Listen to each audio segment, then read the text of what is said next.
The Story Trek with Todd Hansen from BYU TV in Utah came to Washburn County this week to record stories of residents from Minong, Trigo, Springbrook, and Spooner. Hansen and his camera and sound crew, accompanied by a producer, made unplanned, unscripted stops at homes and asked to hear a story, a real-life account. The premise of the national show is that everyone has a story to tell. The Spooner Advocate followed the Story Trek crew as they spent some time in Springbrook, going house to house, hunting for stories. You're in Springbrook today. Well, we are here to put somebody on television and hear their story. Okay. We don't know who we're going to meet, though. You have no idea. So it's all random. Yeah, it's all random. I've never been here before. Just rolled in a couple of minutes ago. So how do you? Obviously, I'm going to follow you, but how do you initiate these? Well, we close our eyes and make a dot on a map, and we go to wherever that takes us.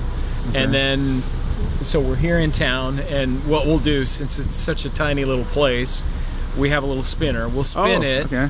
And whichever house it points to is where we'll start knocking on doors. Okay. And we'll just go until somebody agrees to tell us their story. So we'll have the cameras rolling, we'll knock on the door, and just say, you know, we're with this particular TV show. Maybe they've heard about it, maybe they haven't. Chances are they probably haven't. And ask them if they'll tell us their story. All right. Most people get a little intimidated saying, oh gee, what story? I don't know. I just ask people questions. All right. Yeah, I do what you do as a reporter. Right. You know? So you're following an old adage that everybody has a story, right? Exactly. As you know, everybody has a story. Right. Okay, well there's the big metropolis of Springbrook there in the background. It's beautiful. Yeah. You're lucky to live here. Oh, it is. So how did you choose this area? How did you choose Washburn County?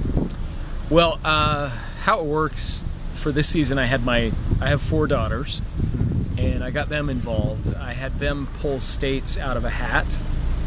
It's very scientific, you know. Sounds like. So they pulled states out of a hat, and then once I got the individual states, so they pulled Wisconsin, and then I got a map of Wisconsin, and I closed my eyes and dropped a marker on Wisconsin, and it hit Minong. So that's where the dot hit. Oh, wow. And that's how we chose where to go. So that's where we did our first story. We always do the first story where the dot hits, and then we kind of spread out to surrounding communities to get more stories. Did you do any research before coming here or not? Or? No, actually our producer Nicole does a little research on the area. Nicole. Yeah.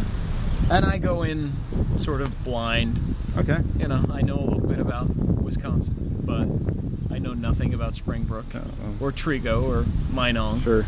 I didn't know how to even pronounce Minong. Yeah. I wanted to call it Minong and Trago. I'm learning. There you go. I'm learning about fish fries and everything else. Oh, I hear you're going to a fish fry Friday night, right? Friday night. I'm excited. You're going to tracks? Yeah. Oh, do you have fish fries in Utah? We do not have fish fries. Oh man, you're missing out on a very important cultural activity here. You do not get a lot of great fresh fish in Utah, a desert state. There you go. I mean, we have streams and we have some great, you know, trout and stuff. We really don't have a lot of Catholics in Utah. We don't have a lot of Catholics. We have some Catholics, but not as many as out here. Well, that's where the tradition kind of started. Exactly. Yeah. Catholicism. All right. Well, thanks.